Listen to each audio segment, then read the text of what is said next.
Weaknesses రాయమంటారండి 33 పేజీలు రాస్తారు అనుకుంటా ఒక్కొక్కడు. రాయరు ఏంటండి? తెలియని అన్నీ రాయమంటే ఎంతో పెద్ద లిస్ట్ వస్తుంది. తెలిసినవి రాయమంటే ఒకటి కూడా ఉండదో లేదో. నీ బలహీనతలన్నీ మూటగట్టి మూలబడే. నీ బలహీనతలతో దేవునికి పని లేదు. నిన్ను చూసినప్పుడు నీలో ఉన్న ఎనర్జీ, నీలో ఉన్న బలం చూస్తున్నాడు, కానీ నీ బలహీనతలు చూసే దేవుడు ఆయన కాదు.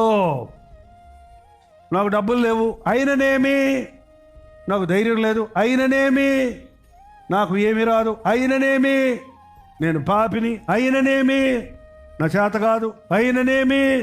ఈ మాట ఎదురుకుంటే అర్థంలో రాసి పెట్టుకోండి మీరు. నేను ఇవాళ బాగా చదవలేదు అయిననేమి, నేను ఇంటర్వ్యూకి వెళ్తున్నా నాకు ఉద్యోగం రాదేమో అయిననేమి.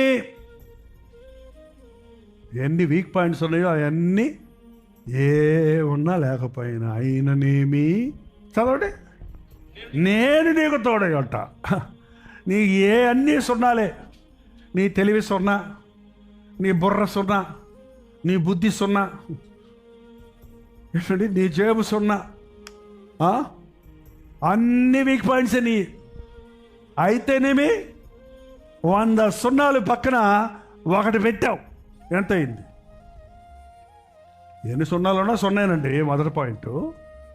ఎన్ని సున్నాలున్నా విలువ ఎంత? 1000 సున్నాలు ఎంత విలువ? 1,00,000 సున్నాలు విలువ ఎంత? 1,00,000 సున్నాలు పక్కన ఒక్కటి వచ్చింది, ఒక నెంబర్ వేశారనుకో, ఎంత అయింది అప్పుడు? అది దానికి సున్నాలన్నింటికి ఏమొచ్చింది? ఇప్పుడు విలువ వచ్చేసింది.